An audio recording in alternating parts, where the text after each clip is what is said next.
Hey Salceologists, welcome back to my channel. If you are new, my name is Angela. I'm the owner of Salceology Jewellery. And if you are an OG subscriber, welcome back. I missed you. How are things? How are things going on with you? I feel like we haven't spoken with each other in a long time. We have a lot to catch up on. So beverage of choice for today's sort of diary sesh is coffee. I just bought new coffee beans, thank God, because the ones that I bought from Coles weren't doing it for me. There's like a little cafe down the road from where I live and they sell my favorite brand here in Canberra. This tastes really good. Yes, it's iced. I only drink iced lattes. I don't actually drink hot coffee. And I do get judged a lot here in Canberra by these cafes because it's like freezing cold, -1 degrees outside. And I'm still drinking a cold beverage, but you know, it is what it is. So you can pause the video if you want and grab yours, and then when you come back, we need to have a chat. We have a lot to catch up on. So my latest goss for this session, a lot happens in my life in a couple of weeks, I tell you. There's never a dull moment, but I think one of the biggest updates I have for you guys is that I've made a decision to relocate back to Melbourne this year. It's a decision that I have been thinking about for a couple of months. And it's very funny because if you asked me this question about where I would live this year, if you asked me this at the start of the year, I would have hands down said, there's no way in hell I would have moved back to Melbourne this year. Not a chance. Because I felt at the start of the year there's still a bit of unfinished business here in Canberra. But it's funny how things happen in our lives sometimes and it really makes you change the trajectory of your life all of a sudden. My plan will be to hopefully relocate by September because the lease for this apartment finishes in September. I'll be able to hopefully relocate all my things. I still need to figure out whether, you know, I keep some things and bring it back with me, sell everything, donate a few things like this. There's a couple of things I need to sort out. I also need to figure out how to bring everything back because I'm relocating to another state. So that probably means that I need to put everything on a truck. God knows how much that's gonna cost me, but yeah, figuring out the logistics.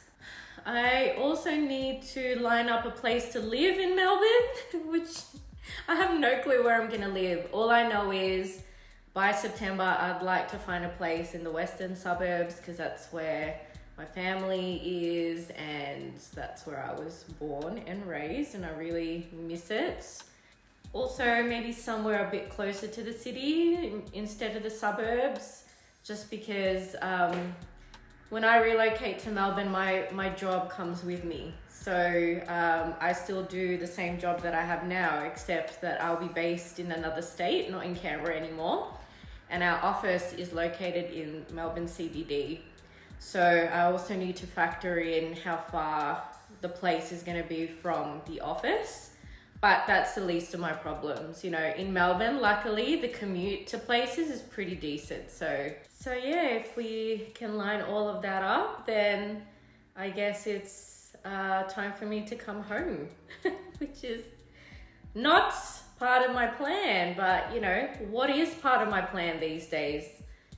Sometimes I wonder what the point of planning your life is because it never really works out, does it? Now, like I said before, this decision has been something that I've been thinking about for a very long time. I moved to Canberra 3 years ago for my job. I changed my career from academia to public health. And as part of the requirements of the job that I currently have, I had to relocate to Canberra and uproot my life for this job. Making decisions like this and taking risks for my career and putting my career first has always been something that I've done throughout my entire 20s. I've given up a lot for my career. I've made a lot of sacrifices for it. I knew that moving to Canberra for this job and taking on this new role and as big of a risk relocating was. You know, I moved to Canberra. I've never lived in Canberra before. I've never even traveled to Canberra before I moved here. Everything was just a risk. I was like, whatever. You know, we'll see how it goes for a year or two and then, you know, go from there. But after weighing the risks and benefits, it ended up being one of the best risks I've ever taken for my career. The 3 years that I've been here for my job has fast-tracked my career so much, more than the 17, nearly 18 years I've been in the workforce. So it's amazing, the opportunities here in Canberra. I cannot explain how good Canberra has been for my career. Actually, let me explain.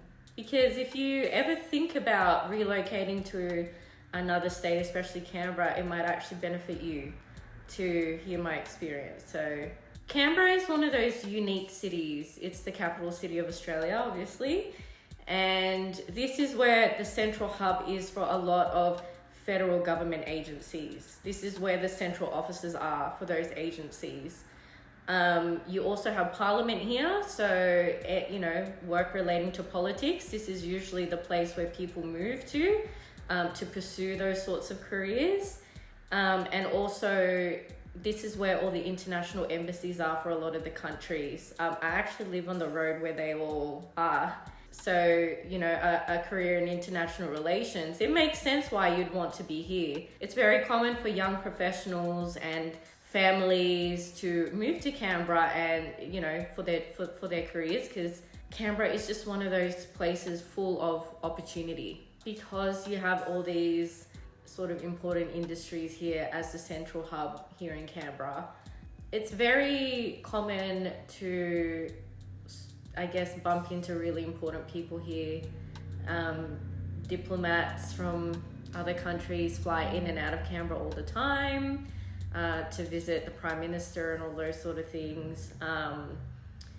You know, you've got some really important people here that are doing some really big things. And they're very powerful people too. And because Canberra is just centralized for that sort of work, it is just a lot better when it comes to professional opportunities. I've met some really amazing people here, like people who are doing some crazy things with their lives. And it's really opened up my eyes about what opportunities are out there. So, you know, that was something that I needed to weigh up. Was I ready to walk away from these opportunities? Because they're not going to be the same in Melbourne. Sometimes when life wants to nudge you in a different direction, or sort of say, okay, it's time to move on now, life likes to throw a couple of little curveballs at you sometimes, and will give you little hints if you pay attention. I guess putting all of those little hints together, I knew that it was time to come home. Out of all the jobs and careers I've had in my life, working in this particular job in this particular career brought me a lot of luck in my life.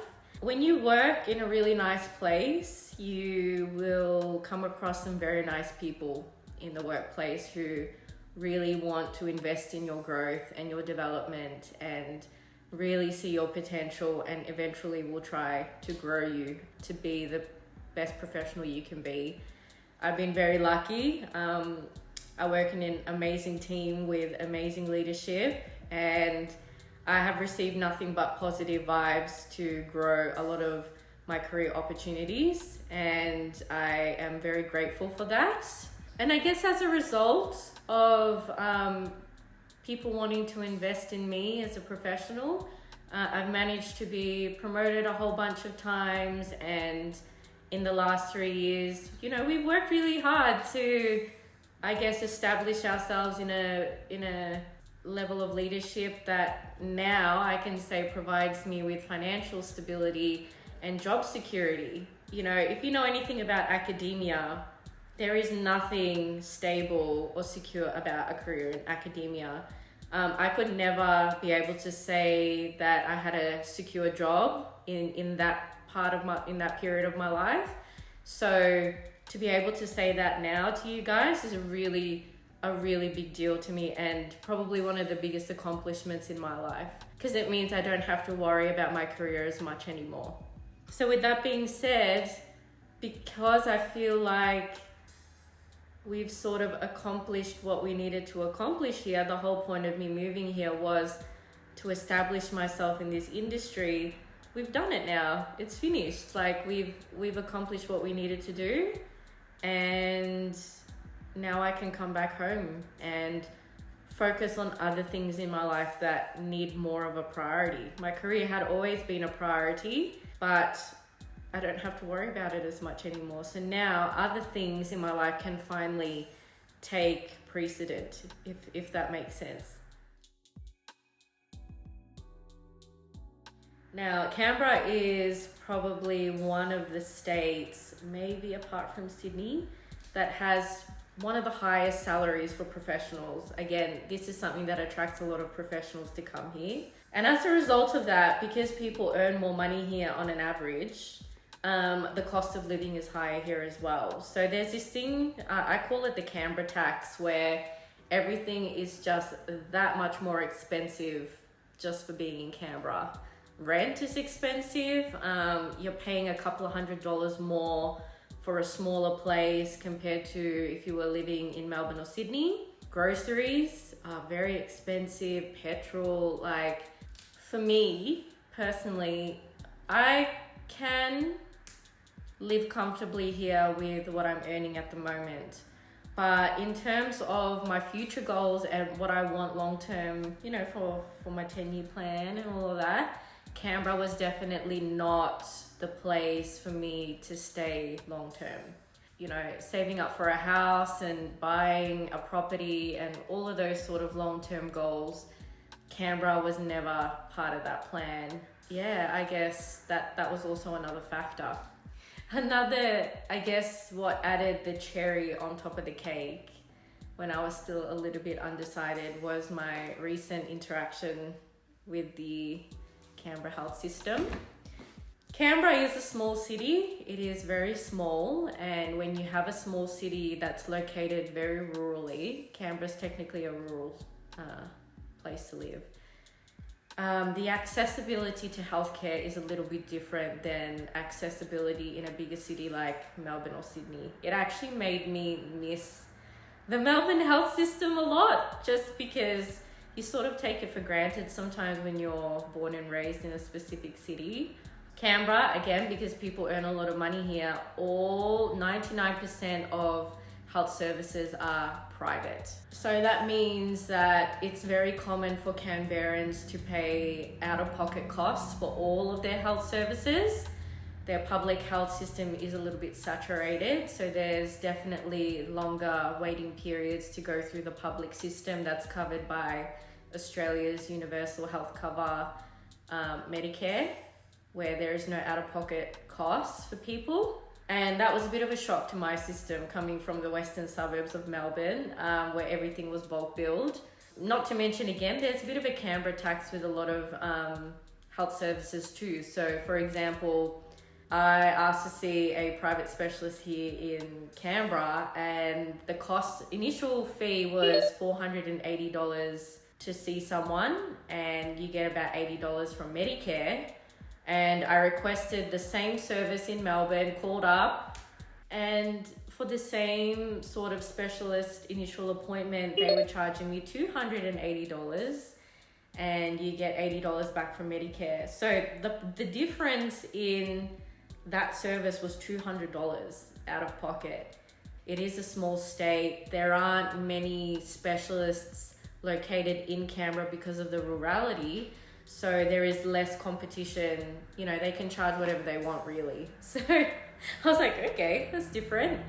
It's also very common for people here to seek, like if they need really specialist health services, it's very common for Canberrans to travel to the closest closest city, which is Sydney, to get those specialist services. Canberra has some really, really brilliant healthcare workers, and they can only work within the means of the system that they work in. So I'm sure it's got nothing to do with them and how good they are. It's just, I guess, the service and the system's a bit different. Again, from a public health background, it is really good to experience these things because I guess it's my job to advocate for the system to improve. So everything is an experience and definitely a learning one for me. But I miss the Melbourne health system a lot. Another factor that influenced my decision to relocate was business. People here are very nice, they're very friendly, they're really great people. But from a business perspective, it's very funny because professionally, this is such a great place to grow your career. If it's, in the realms of government or politics or international relations or whatever. But when it comes to growing a business like mine, an online e-commerce, fashion, jewellery business, Canberra is not really the right place for her. There is a reason why they call, I guess, Melbourne and Sydney the fashion capitals, and the truth is the fashion culture in Melbourne is bigger. Everything from like clothing fashion to makeup to beauty, these are the spaces that Salceology needs to be in, and unfortunately Canberra is not really involved in that sort of culture. Also, my experiences with networking as a small business owner in Canberra have been really difficult. I have been trying to get into the right spaces for the last 3 years because when I started Salceology, it happened to be the time where I had to relocate for this job. So the business came with me and I sort of had to manage a new career and the business at the same time. I was new in both my career and my business space. So as much as I was trying to get my foot in the door in the business space here, it was just really difficult and I couldn't figure out why. An example I've had recently was setting up a market stall. One of the first things that people suggest for you here when you move here for the first time is to visit a lot of the market stalls. So Canberra is very big on, I guess, food and markets and just sort of random events and things that happen. And so it was suggested to me to establish a market stall at one of the famous markets that are here to get the word out a bit more, and I gave it a go. When you sort of invest in these sorts of avenues, you really have to weigh up the risk versus the benefits. Even though I've been suggested to do market stalls, that doesn't mean that suggestion may be right for my business. You really have to think about the things that you're investing your time and your money in because not every avenue works. It really depends on what type of business you have. I was a bit hesitant to sort of put ourselves in the market stalls just because I've set up market stalls before. I used to do it all the time as a student. I used to raise money for charity by selling secondhand items. So establishing a store was not new to me. I knew how to do it. But what people don't realize is the time and the effort that it takes to set up a stall every day. When you rent out a space in a market, that costs a flat rate fee. So in this case, for one of the famous markets that I was trying to get into, their flat rate was like 120 or something for the whole day. I also didn't have the supplies and stuff to set up my stall, when lots of jewelry stores have their own like displays and all these cute little things that they put on the stall and a tablecloth and signs, and we don't have that yet. So they would have costed money for me to purchase, which is fine. Happy to invest. We're going to have to do it anyway. But, I didn't have the supplies then. And even things like, those FPOS machines that people used to pay, you have to rent those out as well. So one of those machines can range from, like, you hire them, so they can range from a hire fee of like $40 all the way up to like 100 something, depending on what type of FPOS machine that you are using. So you obviously have to pay fees to have them in your store. So it's, the initial setup for a store would be about, I would say about 500 Australian dollars. So ideally, if you're going to set up a stall, I would either have had to make that amount of money in the first stall that I had to break even, or I would have to have committed certain weekends throughout the year to do it. I had no issue investing money into setting up stalls if that meant that Salceology would get their name out. So the purpose of these stalls, if you're not getting sales, is to be able to tell people about your brand. You know, when people walk around, they'll come up to you and ask about your brand and what it is, and you get to tell them about it and maybe give them a business card, and hopefully one day they'll come back or shop online and buy something from you, or tell people about it. You know, it's good brand awareness. But I never got a response. Like, I put in an application to have a stall, and we sort of got a bit snobbed because Salceologist jewellery is not handmade. So even though every part of the business is designed by me, including the pieces, including, you know, everything in the brand is designed by us, they didn't want us. That was a learning curve, but you know, we need to get used to rejection because, again, remember, no one knows us yet. No one knows Salceology yet. So naturally, we're going to get rejected a lot before anything happens to the business because people don't know who we are. And I want to preface also by saying that in Canberra, a lot of the people that I know have bought from me, and they tell other people about my brand, and you know, they're very, very supportive. Canberra is more of a place where word of mouth is really important to spread awareness about your business and what you do. You know, maybe we can grow a bit bigger when I'm home. That's the plan, hopefully. Touching on business as well, you know, now that Salceology has an online presence, and we need to have an online presence. You know, for example, now I've got a YouTube channel that I started again this year. I just find that because of the nature of the professional environment here in Canberra, being on social media and having a social media platform, I wouldn't say that it's frowned upon, but it's definitely not something people do here, because the last thing people want to do here is be on social media, because there's a lot of our jobs have very strict social media policies. Taking a 2-year break was part of that reason. I wanted to make sure that I was staying out of trouble. You know, I've been in this industry for a while now. As long as you're not saying anything bad and weird, then, you know, you can have your platform. So yeah, I guess with that particular aspect, I prefer to move back to Melbourne because I know that the social media influencer sort of culture is very strong in Melbourne. There are lots of people who make a living on TikTok, on YouTube. I want to be around those people, to be honest. I want to interact with them. I want to meet them. I want to grow this aspect of our business because it's fun. You know, I love doing YouTube and I don't want to give it up. So yeah, and because Canberra is more of a smaller city and a bit further away from a lot of the other cities, if you ever need supplies or anything, or you need anything fashion related, I always used to travel to Sydney to get most of those things because it's very hard to find anything here in Canberra. Example, finding dresses, clothes, like finding supplies for business, and I don't know, it's just everything is a lot further away from you, and just from a business perspective, it just makes things a little bit harder. Kudos to people who run businesses in rural areas because my goodness.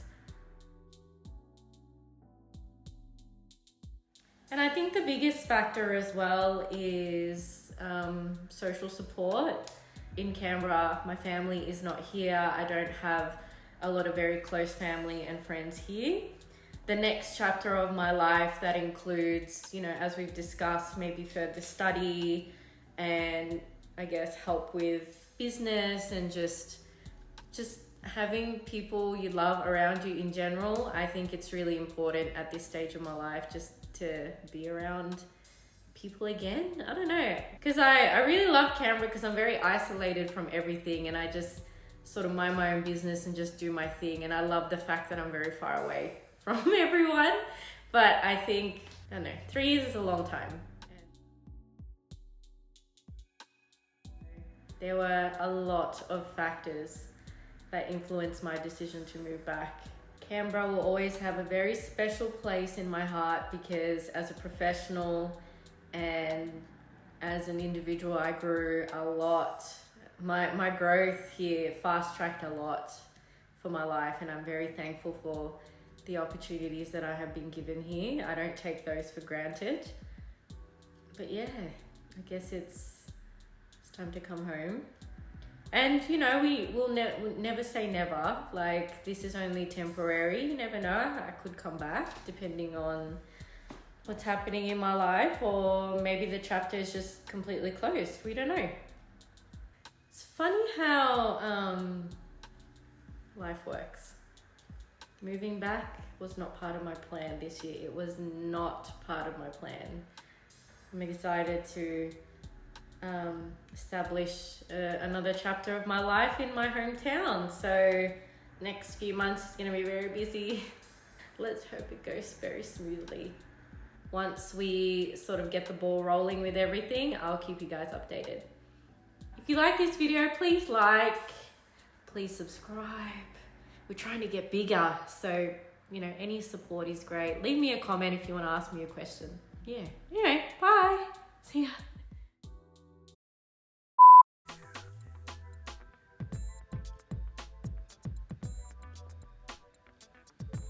Yes, I drink out of a beaker.